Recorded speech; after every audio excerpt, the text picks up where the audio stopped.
Mesdames et messieurs, bonsoir. La télévision d'État d'Arménie occidentale vous présente les nouvelles de jour.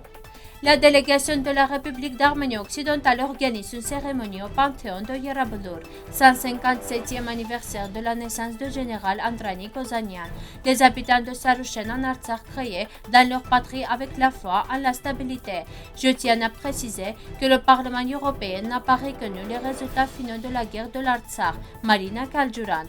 Les factions de l'Assemblée nationale d'Artsakh ont publié une déclaration faisant connaissance avec les sites touristiques de l'Arménie occidentale, les canyons de Dersim, restriction de 15 jours à Barège, Arménie occidentale, art en Arménie occidentale, costume folklorique arménien.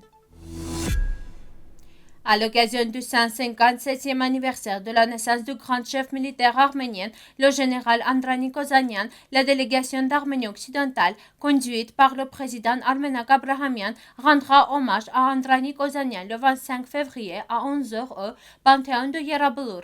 Un hommage sera également rendu aux autres victimes de la nation arménienne qui répondent à Yarabulur. Je ne peux être ami ni avec le sultan, ni avec Taliat et les Anvers. Je ne peux pas leur serrer la main. Profitez, vous allez profiter avec eux. Je connais bien les Turcs. Méfiez-vous de vos nouveaux amis. Ils vont vous manger la tête et c'est de votre peuple. Ces mots appartiennent aux grandes filles du peuple arménien Zoravar Andranik Kozanian. Andranik Kozanian, communément appelé Andranik, était un commandant militaire et homme d'État arménien. Le fidèle le plus célèbre est une figure clé du mouvement de libération nationale arménienne. Andranik est devenu actif dans la lutte armée arménienne contre le gouvernement ottoman et les irrégulières kurdes à la fin des années 1880. La principale occupation des résidents de la communauté de Sarouchen en Artsakh est l'agriculture. Il y a aussi ceux qui pratiquent la culture en serre. Ceci a été rapporté par Karen Gasparian, chef de la communauté de Sarouchen. Il y a 350 personnes qui vivent à Sarouchen. 2 familles de personnes déplacées se sont installées ici après la guerre. L'école secondaire de la colonie compte 47 élèves. Il y a une école maternelle à côté de l'école avec 21 élèves. Un centre médical est en cours de réparation, a déclaré M. Gasparian. Selon lui, la communauté est approvisionnée en gaz, en électricité et en eau.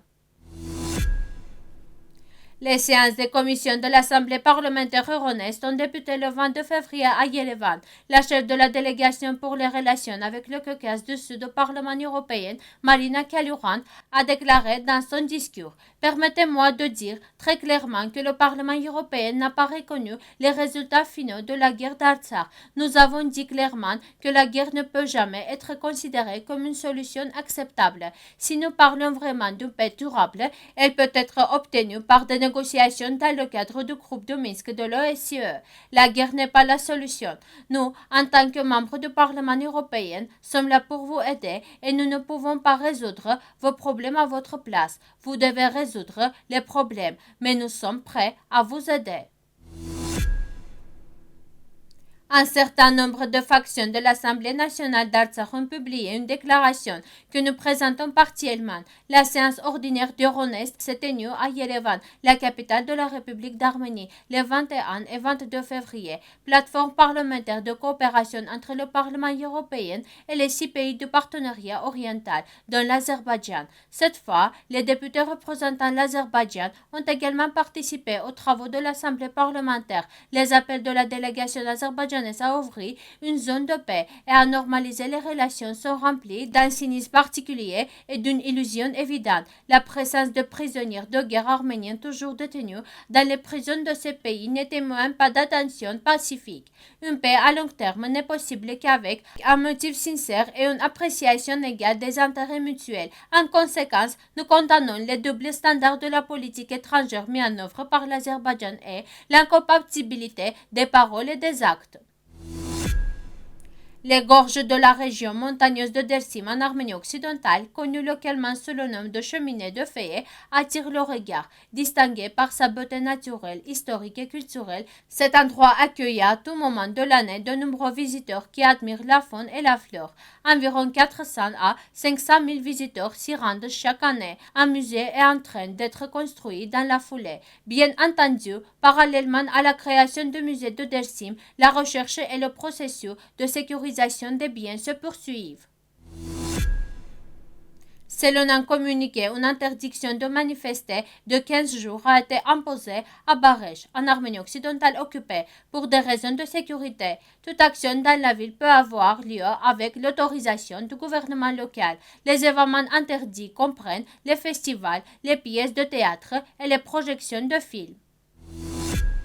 Nous nous faisons une idée des anciens costumes folkloriques utilisés sur le territoire de l'Arménie occidentale à partir des matériaux de fouilles et des images conservées sur les monuments d'art anciens et les sources écrites. Pendant le règne d'Artashian, les pièces de monnaie étaient une source partielle des costumes arméniens. Au cours des siècles suivants, les costumes arméniens ont été influencés dans une certaine mesure par les costumes persans, romains et byzantines. À la fin du Moyen Âge, les costumes traditionnels arméniens ont été partiellement influencés par les costumes des envahisseurs turcs, tatars et kurdes et ont été préservés dans un certain nombre d'États et de provinces jusqu'à la fin du XIXe siècle et au début du XXe siècle. Les Arméniens d'Akhalkalak et d'Akhaltsre, qui ont principalement émigré de Karine, la capitale de l'Arménie occidentale, en 1830 et lors du génocide, ont longtemps conservé les costumes de Karine.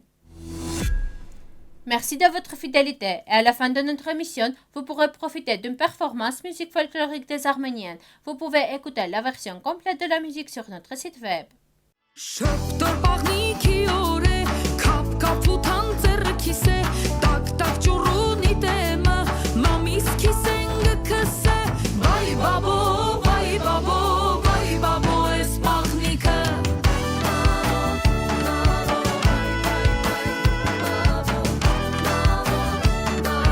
Babo, Babo.